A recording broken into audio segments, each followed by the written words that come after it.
kita sama-sama membaca dari bagian firman Tuhan di dalam Markus 11 ayatnya yang 24 dan Lukas 6 ayat 38. Bersama-sama mari kita baca Markus 11 ayat 24. Demikian firman Tuhan. Karena itu aku berkata kepadamu, apa saja yang kamu minta dan doakan, percayalah bahwa kamu telah menerimanya, maka hal itu akan diberikan kepadamu. Lukas 6 ayat 38 bersama-sama. Berilah dan kamu akan diberi, suatu takaran yang baik, yang dipadatkan, yang digoncang dan yang tumpah keluar akan dicurahkan ke dalam ribaanmu. Sebab ukuran yang kamu pakai untuk mengukur akan diukurkan kepadamu. Demikian pembacaan kita, ya, pembacaan firman Tuhan pada pagi hari ini. Bapak Ibu, ayat ini memiliki nuansa berkat yang sangat kuat, memiliki nuansa berkat yang sangat kental dan seringkali juga digunakan oleh para televangelis, kalau boleh dibilang gitu ya, penginjil televisi, dan juga para pengkhotbah teologi sukses, ya, dan seringkali mengutip ayat-ayat ini. Next, Bapak Ibu, apakah kita mau diberkati? Pasti semua orang bilang kan, mau. Ada yang tidak mau diberkati? Ada yang tidak mau diberkati? Para pengkhotbah televangelis selalu begini, kalau engkau mau diberkati, mintalah kepada Tuhan, maka Tuhan akan memberkatimu. Ya. Kalau engkau mau diberkati, mintalah kepada Tuhan. Kalau engkau mau diberkati, berilah dulu kepada Tuhan. Seberapa kamu memberi, seberapa kamu akan menerima. Kamu akan lebih banyak menerima. Ya. Karena itu sebelum mendapat berkat, berikan yang terbaik dulu kepada Tuhan. Serahkan apa yang ada padamu. Maka Tuhan akan mengembalikan 100 kali lipat ganda dan seterusnya. Atau kalau kemudian waktu setelah itu kita tinggal kemudian berdoa dan seolah-olah kita sudah menerima, maka kita akan menerimanya. Ya. Lalu kemudian orang, wah Pak Pendeta, saya sudah melakukannya, saya sudah memberi yang tapi tidak juga kemudian menerima yang 100 kali lipat ganda tadi itu. Ya. Lalu kemudian biasanya pendeta akan bilang gini, ya, apakah kamu sudah meminta dengan iman? Sudah Pak. Ya. Kenapa masih belum dikasih? Saya tahu, mungkin imanmu kurang kuat, tambah lagi imanmu. Ya, besoknya datang lagi ke pendeta. Masih belum dikasih Tuhan Pak, gimana caranya? Oh, pasti kamu ada ganjelan-ganjelan nih. Ya. Kamu punya dosa nggak yang kamu simpan-simpan? Wah, itu harus diputuskan dulu, harus dilepaskan dulu, ikatan-ikatan tadi harus dilepaskan dulu. Ya. Bapak Ibu, praktek-praktek seperti inilah yang sering kali kita dengar di gereja, bukan? Ya, praktek pernyataan-pernyataan seperti inilah yang sering kali kita dengar di gereja, bukan? Ya. Generasi 80 yang kelahiran 80 tahu benar pergerakan gereja-gereja yang seringkali mengumbar pernyataan-pernyataan seperti ini. Ya. Inilah teologi sukses itu. Inilah perwujudan dari Injil sukses itu. Inilah teologi yang sebenarnya sudah merasuk lama ke dalam gereja, masuk ke dalam gereja, dan tentu saja hari ini gereja pun harus tetap menyikapinya. Generasi Z rata-rata kurang memahami, ya, karena memang tidak secara spesifik mengalami teologi ini. Ya. Tetapi tema hari ini memberikan penegasan kepada kita bahwa kita pun semua harus tahu dan menyikapi seperti apa sih, ya, teologi sukses itu. Bapak Ibu yang terkasih dalam Tuhan, next, saya mulai dari apa itu teologi sukses. Teologi sukses itu seringkali juga disebut sebagai Injil sukses, ya, atau Gospel of Success. Ya, teologi sukses dikenal juga dengan teologi kemakmuran atau Injil kemakmuran. Ya, prosperity gospel. Ya, Injil sukses juga dikenal dengan Injil kelimpahan, Injil berkat atau gospel of blessing. Ya, Injil ini juga atau teologi ini juga seringkali dikenal dengan teologi anak raja, karena seringkali mengklaim-klaim bahwa dirinya anak raja untuk mendapat privilege khusus dari dirinya sebagai anaknya raja. Ya. Bapak Ibu, teologi ini seringkali menekankan bahwa seorang Kristen yang beriman itu seharusnya hidup dalam kemewahan. Seorang Kristen yang beriman harusnya hidup dalam kekayaan, harusnya hidup dalam kelimpahan materi. Nah, itulah tandanya orang yang beriman. Ya, teologi sukses, teologi kemakmuran. Bagaimana kalau sebaliknya? Kalau sebaliknya orang Kristen yang tidak kaya, yang tidak hidup dalam kemewahan, sebaliknya hidup berkekurangan, miskin, maka dianggap tidak mempunyai iman. Ya, dianggap imannya itu lemah. Bahkan beberapa teolog menyebut, ya, teolog penganut teologi ini tentu saja, bahwa orang yang miskin itu adalah kutukan Tuhan. Menjadikan. Kita masuk bagian mana? Kita masuk bagian orang yang diberkati Tuhan atau yang dikutuk Tuhan? Jangan-jangan kita ada di posisi yang kedua. Ya. Nah, inilah teologi sukses. Bapak Ibu yang terkasih dalam Tuhan, kadang-kadang kita berpikir, logikanya dari mana ya? Orang kaya beriman, orang miskin dikutuk-kutukan. Orang kaya dianggap lebih beriman daripada orang miskin yang dianggap sebagai penderitaan, ya, bagian dari ketidakberimanan. Ya. Logikanya dari mana? Next. Nah, logikanya tidak bisa terpisahkan daripada latar belakang yang kemudian memulainya, ya, latar belakang yang mengawalinya. Next. Bapak Ibu, teologi ini muncul di kira-kira abad ke-20 setelah Perang Dunia Kedua, ya, di mana ekonomi Amerika itu terus meningkat, terus kemudian masyarakatnya kemudian menjadi makmur, berkelimpahan dan seterusnya, ya. Industri perang yang mereka lakukan itu membuat rakyatnya menjadi kaya, ya.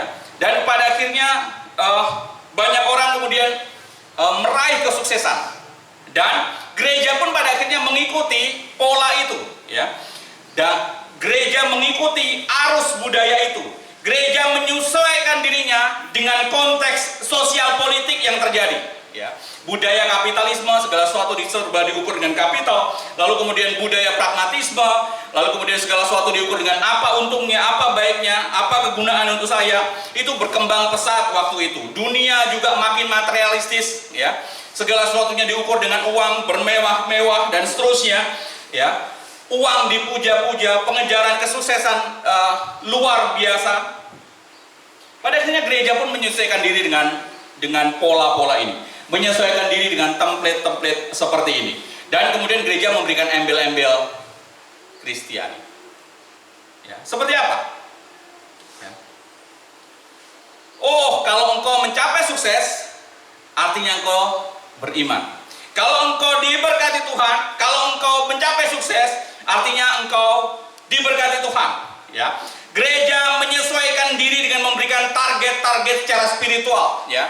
Target duniawi kesuksesan itu diembel-embeli, dibumbui dengan istilah-istilah kesuksesan, dengan istilah-istilah spiritual, ya.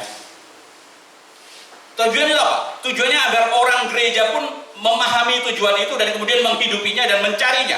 Kalau sukses artinya kita beriman. Kalau sukses artinya kita memenuhi panggilan Tuhan. Kalau sukses artinya kita diberkati Tuhan, anak Tuhan, anak raja, dan seterusnya, dan seterusnya. Ya. Begitu juga di Korea Utara. Korea Utara pasca Perang Dunia Kedua lanjut lagi perang saudara, Korea Utara dan Korea Selatan. Ya.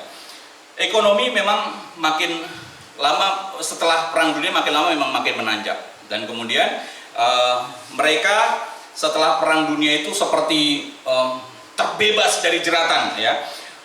Mereka seperti terlepas dari sangkar. Herlianto menyebut seperti itu, ya. Lalu kemudian berlomba-lomba di Korea Selatan itu mengejar materi dan seterusnya. Dan gereja lagi-lagi mengikuti arus itu, ya. Ada satu nama, ya, seorang teolog yang mungkin kita pernah membaca pengkhotbah lah tepatnya, bukan teolog. Ya, pernah membaca bukunya, Paul Yong Ki Cho, ya. Ada yang sudah pernah membaca bukunya? Judulnya Selamat Pagi Roh Kudus dan Dimensi Keempat. Ya, Paul Yong Ki Cho atau David Yong Ki Cho. Next. Ya. Paul Yong Ki Cho itu adalah orang yang memang hidup di masa itu, ya.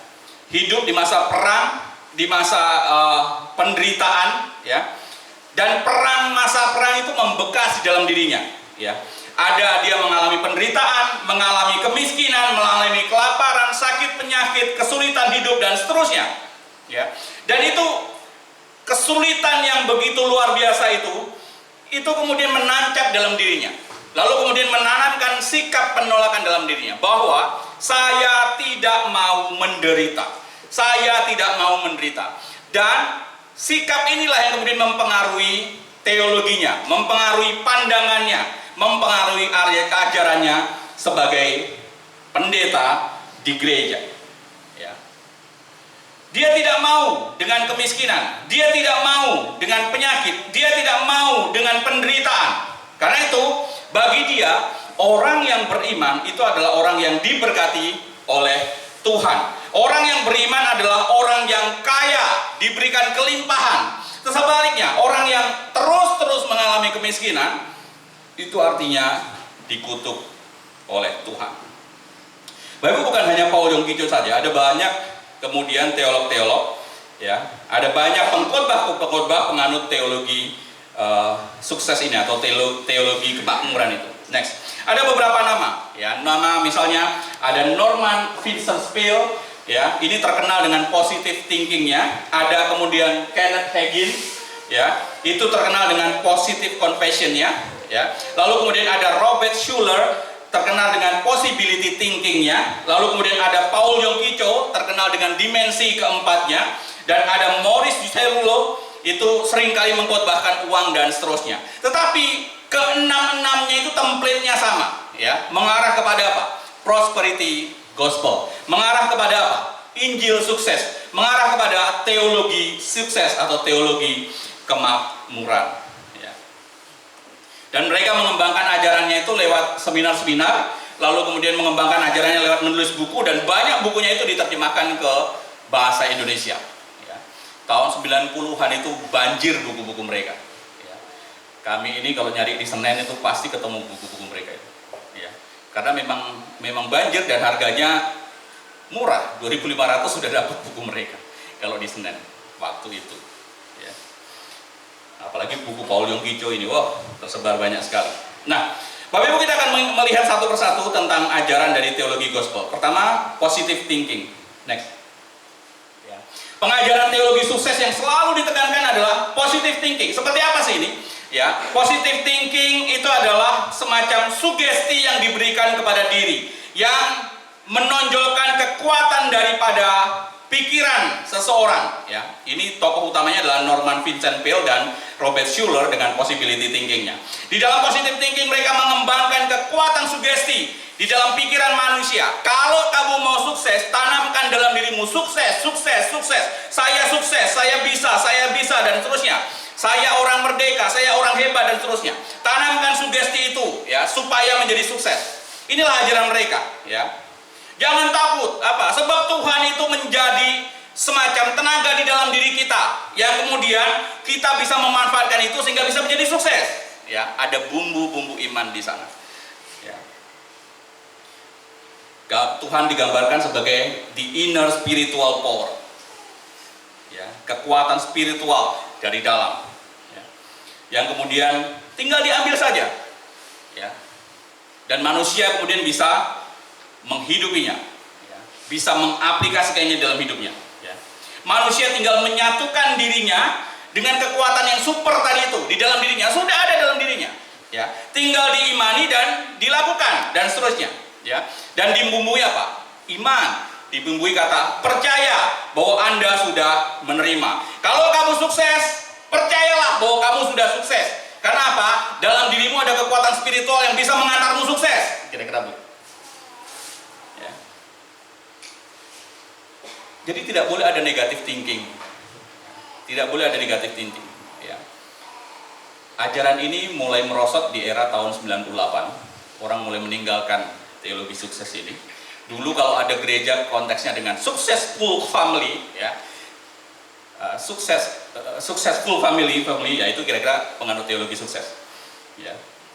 Misalnya kalau ada rumah terbakar, tidak boleh kemudian menyalahkan orang lain, rumah terbakar, kerusuhan itu gara-gara orang lain. Ya. Pokoknya ambil pikiran yang positif saja. Ya, jangan menyalah-nyalahkan orang lain. Sugesti diri kita bahwa Kalau kemudian Tuhan sudah mengizinkan itu semua terbakar, maka Dia akan menggantikan lebih hebat lagi, lebih besar lagi. Tuhan akan membangun lebih besar lagi. Ya. Tetapi faktanya, realitanya, banyak orang yang kemudian ya alih-alih kemudian dibangun menjadi lebih besar, makin merosot, makin habis akibat kerusuhan tahun 98. Ya, orang mulai meragukan kemudian teologi ini. Banyak orang mundur dari teologi ini karena apa? Tidak realistis. Ya, tidak realistis. Positive thinking mulai redup di area itu. Ya. Faktanya memang banyak rumah terbakar, rumah rusak ya, akibat kerusuhan, tapi tidak juga kemudian dibangun kembali. Ya. Tidak juga kemudian alih-alih alih-alih dibangun besar, tapi ekonomi mereka makin merosot. Lalu kemudian ketika datang ke pendeta, pendeta cuma bilang gini, kamu sudah beriman belum memintanya? Oh sudah Pak. Oh kamu pasti ada dosa. Waduh. Ya. Ketika Tuhan tidak memberi orang ini disalah-salahkan, kamu punya dosa harus diselesaikan dan seterusnya. Ya. Jadi justru kita yang makin diteror. Sudah miskin, diteror kok oleh pernyataan-pernyataan hamba Tuhan. Menyedihkan. Nah itulah positive thinking. Ya. Lalu kemudian possibility thinking ini sebenarnya sama saja dengan positive thinking, hanya ya ini bentuk lain kalau tidak mau sebagai disebut sebagai pengembangan lah kira-kira begitu. Bentuk lain dari positive thinking. Lagi-lagi apa? Bicara tentang sugesti. Kalau sukses ya pikirkan tentang sukses. Kalau sukses hilangkan pikiran negatif. Kalau mau sukses kembangkan perasaan-perasaan yang positif terus-menerus. Kalau mau sukses ucapkan kalimat-kalimat positif itu ke dalam dirimu sehingga mensugesti dirimu bahwa kamu akan menjadi sukses. Inilah positive thinking dan possibility thinking yang berkembang waktu itu. Jadi bukan sekedar, oh kita harus positive thinking, bukan sekedar itu. Tapi ini sudah menjadi semacam filsafat dan sudah menjadi semacam ya percampuran lah antara psikologi dan kemudian kebudayaan timur dan kemudian diambil masuk ke dalam gereja. Ya hasilnya seperti itu. Yang pertama. Yang kedua adalah pengajaran teologi sukses tentang visualisasi. Ya. Next. Nah, visualisasi itu tokohnya adalah Paul Yong Ki Cho tadi. Ya. Ini dari Korea Selatan. Ya. Visualisasi itu semacam proses membayangkan atau memproyeksikan ya dalam keadaan yang kita inginkan atau memproyeksikan sesuatu yang kita inginkan. Misalnya, kalau kemudian kita ingin sukses, maka kita bayangkan diri kita sudah mencapai taraf kesuksesan, lalu rasakan emosinya itu seperti apa. Ya. Dan kemudian afirmasi, lakukan konfirmasi dengan pernyataan-pernyataan yang positif. Kalau kita inginkan sesuatu, bayangkan sesuatu itu, sedetil-detailnya. Ya. Inilah yang kemudian dituliskan oleh Paul Yong Ki Cho dalam bukunya Dimensi Keempat. Visualisasikan dirimu ketika kamu sedang memberikan presentasi di hadapan misalnya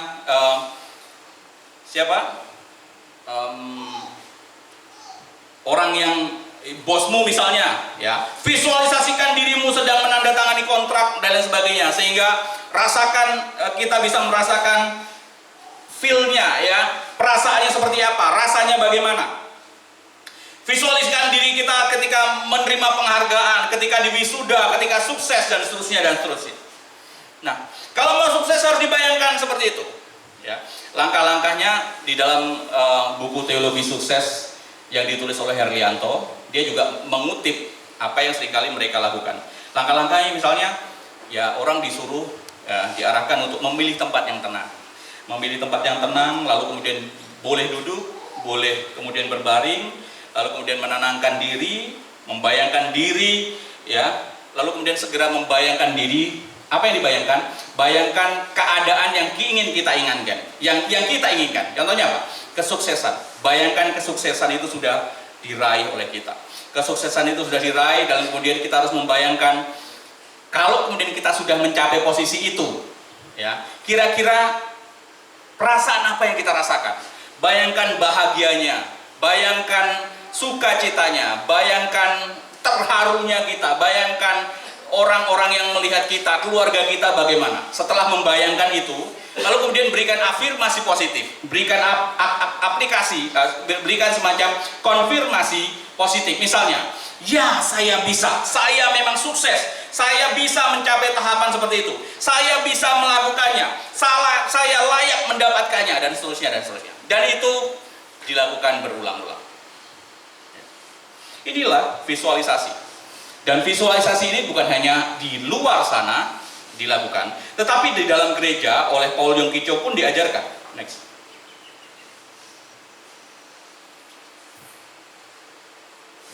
Paul Yong Ki Cho mengajarkan tentang visualisasi di dalam doa. Ya, tadi sudah saya singgung tentang dimensi keempat. Jadi tadi Bapak Ibu, dimensi ketiga, ya, itu dimensi dunia fisik ini. Keinginan kita di dunia fisik ini, kita bisa kemudian gambarkan itu dan bayangkan itu masuk ke dalam dunia spiritual kita. Sehingga waktu kita berdoa, menggambarkan detil itu ke dalam dunia spiritual kita. Di dalam dunia, di dalam doa kita. Ya. Ini dituliskan dalam buku Selamat Pagi Roh Kudus dan buku dimensi keempat. Ya. Misalnya, ini saya berikan contoh tentang kalau saya menginginkan motor Ninja, ya, 250 ABS, maka saya harus menyebutkan itu secara mendetail. Ya. Tuhan, saya ingin punya motor. Ya, motor apa? Motornya adalah Ninja 250 ABS SE. Ya. Itu Tuhan, saya minta keluaran yang tahun pabrikan 2023. Saya minta yang warna hijaunya itu lime green. Saya minta yang menggunakan master key system, ya, pakai remote dan seterusnya. Saya minta yang Ninja itu yang ABS, anti lock dan seterusnya. Supaya apa? Supaya Tuhan tidak salah memberikan spesifikasi.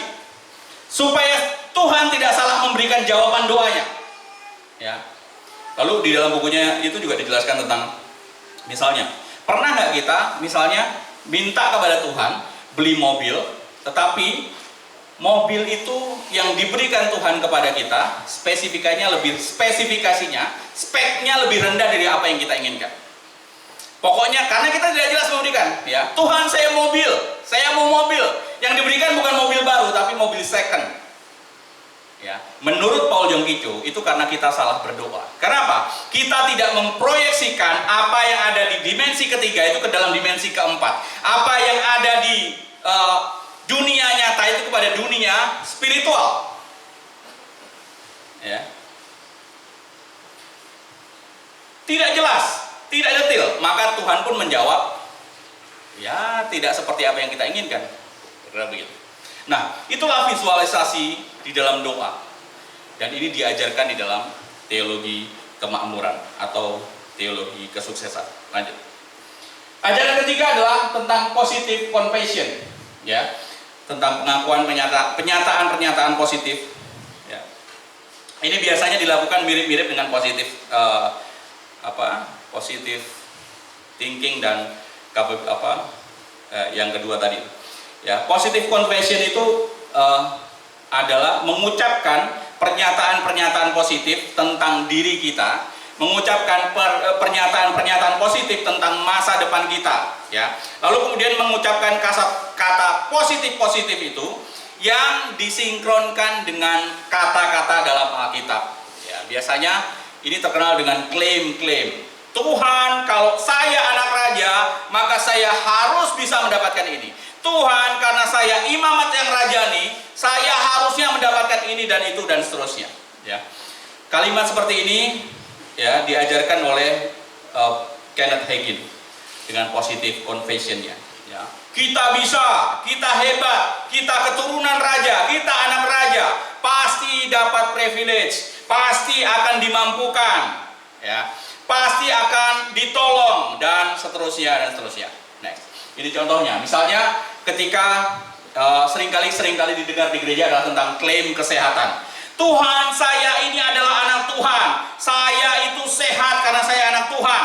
Saya percaya Yesus telah menyembuhkan dengan bilur-bilurnya dan seterusnya. Saya tidak dibiarkan, Tuhan tidak membiarkan sakit masuk dalam diri saya. Ya, saya sudah sembuh oleh kuasa darah Yesus. Ya. Nah, kalau kemudian kita sedang sakit, maka di gereja diajarkan seperti ini, ya. Penganut-penganut teologi sukses mengajarkan klaim-klaim seperti ini. Minta privilege dari Tuhan, ya.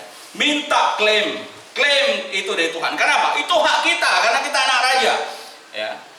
Itu hak kita, karena kita ini adalah orang-orang pilihan Tuhan dan seterusnya. Lalu kemudian klaim tentang kesuksesan. Saya ini adalah milik Tuhan dan Tuhan itu adalah kaya. Kekayaan dan kesuksesan tentu akan mengikuti saya. Kelimpahan berkat akan selalu menjadi bagian dari hidup saya. Inilah klaim-klaim yang disampaikan. Ya. Bapak Ibu, dari sini kita lihat seringkali ada manipulasi-manipulasi di dalam pengajaran seperti ini. Ya. Pernyataan-pernyataan iman, betul, anak raja itu pernyataan iman, betul. Tetapi ketika anak raja konsekuensi hanya privilege yang kita minta, ya, itu yang kemudian menjadi keliru. Ya. Mereka seringkali memakai status-status, ya, orang beriman diklaim kemudian dibumbui dengan kepentingan diri dan kelompoknya sendiri. Ya. Untuk apa? Untuk melengkapi, ya. Sebenarnya yang kita butuhkan adalah suksesnya tadi, ya, ayat firman Tuhan yang hanya melengkapi. Untuk apa? Melegitimasi, ya, bahwa apa yang kita minta itu Kristen loh, biblical loh, alkitabiah loh, ya. Bapak Ibu, ajaran-ajaran teologi sukses itu sangat terbiasa dengan manipulasi-manipulasi, ya, seperti ini, termasuk manipulasi ayat, ya, dari kitab suci. Next. Manipulasi ayat yang digunakan seringkali mereka itu mengambil ayat, ya, dan mencomot begitu saja, memutuskan dari konteksnya, lalu kemudian mengartikannya secara literally. Apa yang tertulis itulah yang diartikan, ya. Padahal konteksnya tidak sedang berbicara seperti itu. Saya seringkali bilang, bicara tentang isi atau konten itu tidak pernah dilepas dari dua hal. Pertama teks, dan kedua adalah konteks. Teks dan konteks yang kemudian terikat kepada penerima teks waktu itu, prinsip itulah yang kemudian ditarik ke dalam konteks kita. Jadi tidak pernah dilepaskan antara teks dan konteks, ya, antara naskah dengan konteks sosial waktu itu dan konteks bagaimana, ya, surat itu atau tulisan itu diturunkan kepada orang-orang yang ada pembicara, the first reader-nya, ya, pembaca pertama naskah itu. Jadi tidak pernah dilepaskan. Tetapi orang-orang ini hanya mengambil, mencomot, tidak melihat konteksnya ayat itu sedang ngomong apa, lalu kemudian menafsirkannya secara subjektif. Pokoknya sesuai dengan kepentingan mereka, pokoknya sesuai dengan ajaran mereka, pokoknya sesuai dengan keinginan dan maksud yang akan mereka sampaikan, ya. Biasanya tentu saja menguntungkan diri mereka sendiri, menguntungkan pengkhotbahnya sendiri, dan menguntungkan kelompoknya, ya. Next. Berikut cara manipulasinya. Misalnya, berikan perpuluhan, maka Tuhan akan memberkati 10 kali lipat ganda, ya. Berikan perpuluhan sekarang juga, ya. Ada yang kemudian di dalam KKR, lalu kemudian pendetanya menunjukkan dompetnya. Apa ini Bapak Ibu? Ya, dompet ini kalau kalian serahkan di hadapan Tuhan, maka Tuhan akan memberkati 10 kali lipat daripada isi dompetmu. Ya. Siapa yang punya emas, siapa yang punya gelang, siapa yang punya kalung, serahkan di hadapan Tuhan. Ya. Lalu semua diserahkan dan seterusnya. Apakah diberkati? Saya tidak tahu apakah mereka yang memberikan diri diberkati. Tapi yang jelas, kata-kata itu dimanipulasi untuk mengumpulkan harta-harta dari jemaat Tuhan. Dan era-era 90-an itu begitu luar biasa. Ya, mulai 95, 90-an lah, sampai kemudian akhir 2000 itu KKR model seperti itu sering terjadi. Ya. Biasanya kesembuhan ilahi, ya, berkat Tuhan melimpah, berkat Tuhan nyata. Ada ingin diberkati, datanglah ke KKR ini. Sering seperti itu. Ya. Kalau ingin diberkati 10 kali lipat, berikan perpuluhan. Ya. Padahal ayat yang dikutip misalnya di dalam Maliaki 10 itu tidak sedang ngomong tentang memuaskan nafsu kita, keinginan kita dengan cara memberikan perpuluhan. Tidak sedang bicara seperti itu. Tetapi itu berbicara tentang memberikan perpuluhan, ya, harus di dalam prinsip ketaatan. Sementara konteks Maliaki itu adalah konteks Tuhan itu sedang marah besar dengan para imam dan jemaat waktu itu yang tidak mau memberikan perpuluhan mereka. Ya. Ironis, ayat itu dipakai, dikutip begitu saja untuk kemudian dimanipulasi kepada jemaat sehingga jemaat mau memberikan perpuluhan. Ya. Lalu kemudian ayat-ayat yang lain misalnya, tidak ada yang mustahil bagi Tuhan. Tuhan mampu menyembuhkan, Tuhan mampu memberikan kekayaan, Tuhan mampu memberikan kesuksesan, dan seterusnya dan seterusnya. Betul, tidak ada yang mustahil bagi Tuhan. Tetapi ketidakmustahilan Tuhan itu bukan berdasarkan maumu, tetapi berdasarkan maunya dan kehendak Tuhan sendiri, bukan maumu. Ya. Tetapi mereka memakai ayat-ayat yang temanya seperti itu. Ya. Modalnya cuma konkordansi lah, cari-cari ayat seperti ini. Gampang sekali. Penggunanya ya tinggal belajar teologi psikologi massa, ya, komunikasi massa, memanfaatkan itu sudah selesai. Ya. Mempraktekkannya di dalam Antipata. Dan itulah yang terjadi, teologi sukses. Ya. Lalu kemudian di dalam Yohanes 10 juga seringkali dimanipulasi, ya. Bahwa sesungguhnya kita ini sebagai domba-domba Allah memiliki hak untuk kaya. Kita ini sebagai domba-domba Allah memiliki hak untuk memiliki berlimpah-limpah harta. Ya. Dia mengutip dalam Yohanes 10 ayat 10b. Ya. Tentang bagaimana Tuhan sebagai gembala akan memberikan kepada mereka, ya, kelimpahan. Bunyinya, aku datang supaya mereka mempunyai hidup dan mempunyainya dalam segala kelimpahan. Pertanyaan adalah, kelimpahan dari domba itu kelimpahan apa? Apakah kelimpahan emas permata? Ya. Apakah kelimpahan harta yang lain? Atau kelimpahan sekedar makanan dan minuman? Artinya apa? Ini konteksnya adalah pemeliharaan, bukan konteksnya tambahan yang lain itu. Bukan kemudian kandang dombanya itu pakai AC, bukan begitu tentu saja. Bukan kandang dombanya dia itu demikian rupa dari emas, kan bukan seperti itu. Tetapi kecukupan terhadap makanan dan kecukupan terhadap minuman, itulah yang kemudian dijanjikan. Tetapi ayat-ayat yang nuansanya itu adalah pemeliharaan, ya. Lalu kemudian gara-gara satu ayat yang berbicara tentang kelimpahan itu diklaim sedemikian rupa bahwa Tuhan akan memberikan kita kelimpahan. Lihat cara-caranya.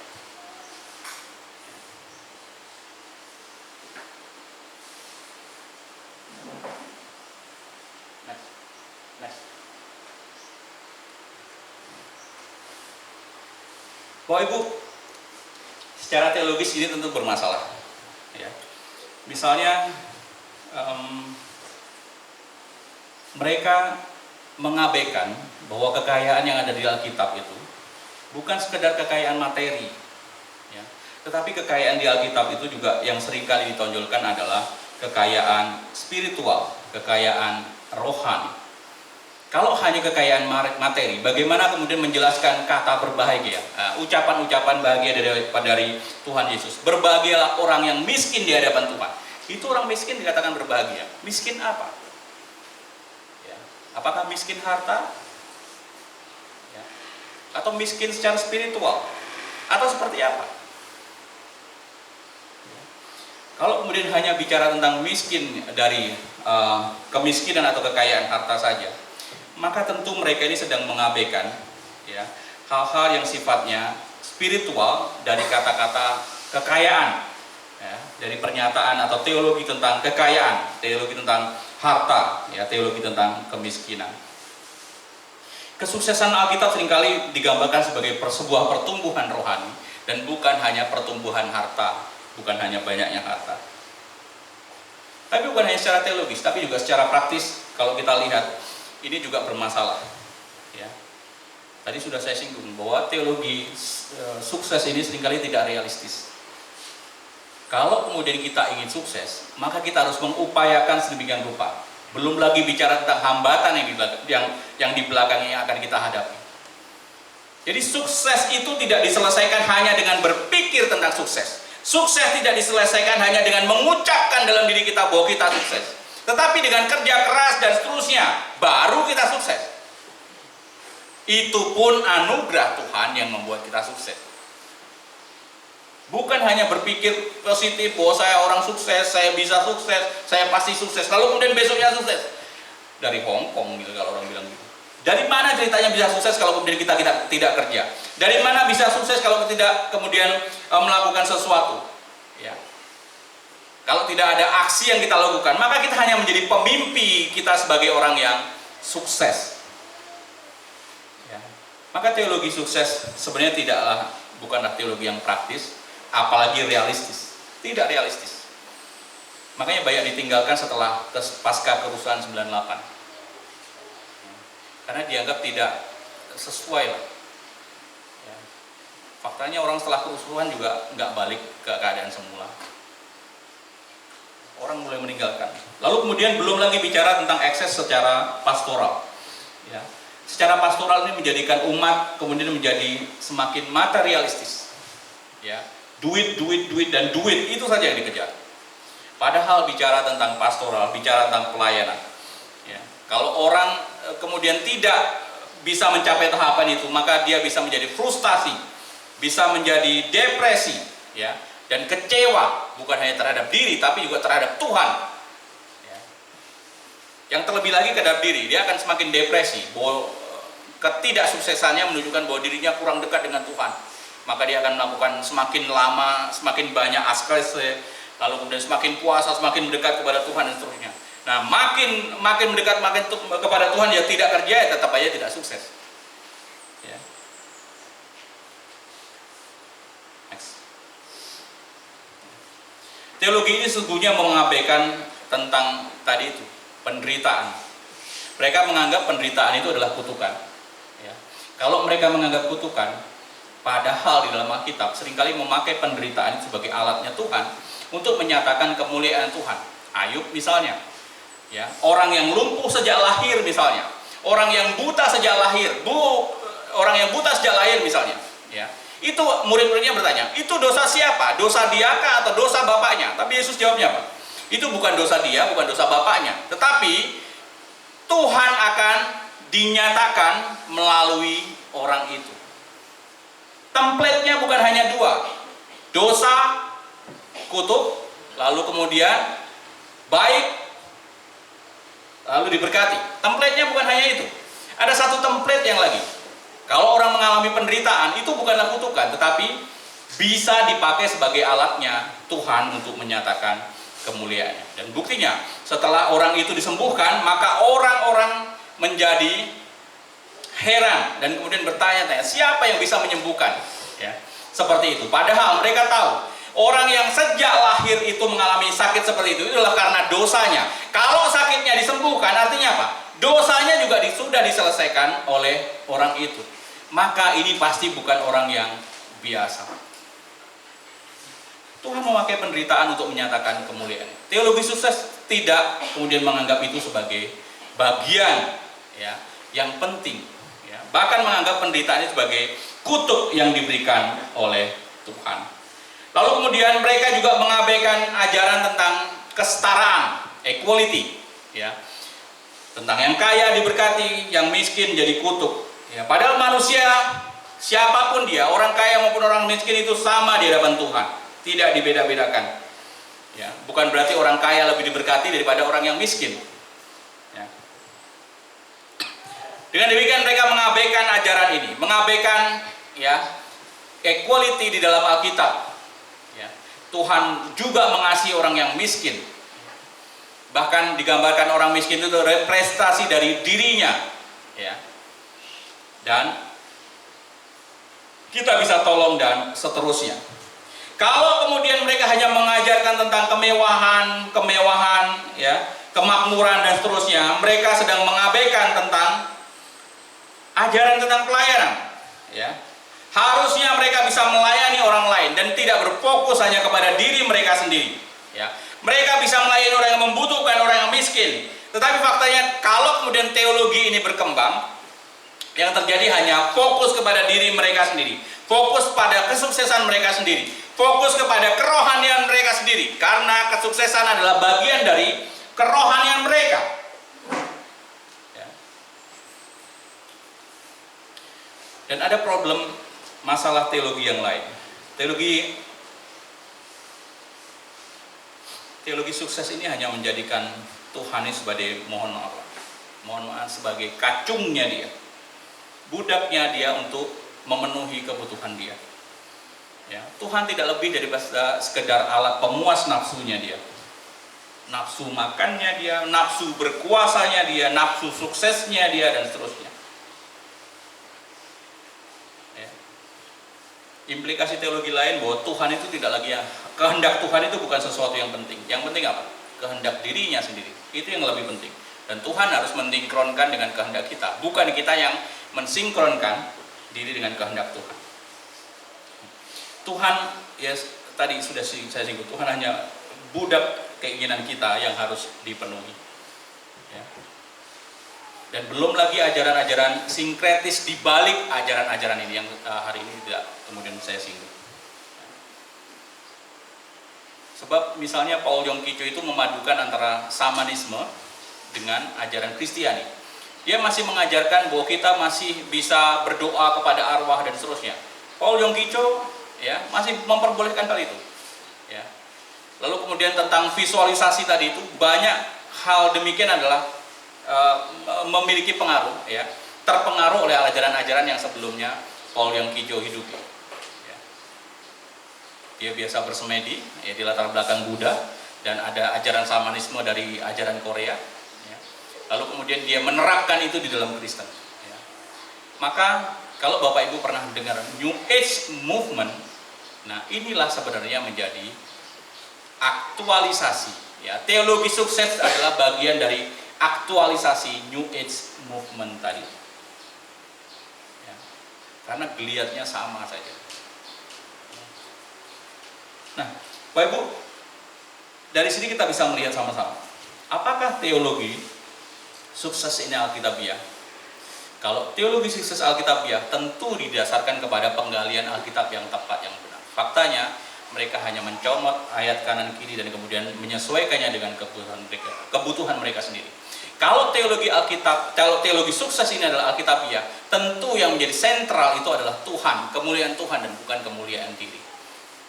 Kalau itu semua terbalik, maka yang terjadi adalah seolah-olah teologi ini Alkitabiah, tetapi faktanya, nyatanya kalau kemudian orang menggali lebih dalam, teologi ini hanya memanfaatkan Alkitab, ya, sebagai tameng buat mereka, ya, untuk memenuhi kebutuhan mereka. Ironis. Tetapi kalau kemudian jemaat tidak kritis dengan hal ini, hanya melihat, wow, ini Kristen loh, padahal Kristen yang dikembangkan dari ajaran kuno. Ini Kristen loh, Kristen yang dikembangkan dari ajaran lain, dari psikologi yang berkembang waktu itu dan seterusnya. Ya. Kiranya Tuhan memberkati kita dan menolong kita lebih menjadi kritis, dan kiranya kita boleh dipimpin Tuhan, ya, untuk semakin menjadi kritis melihat segala fenomena, segala hal yang terjadi di sekitar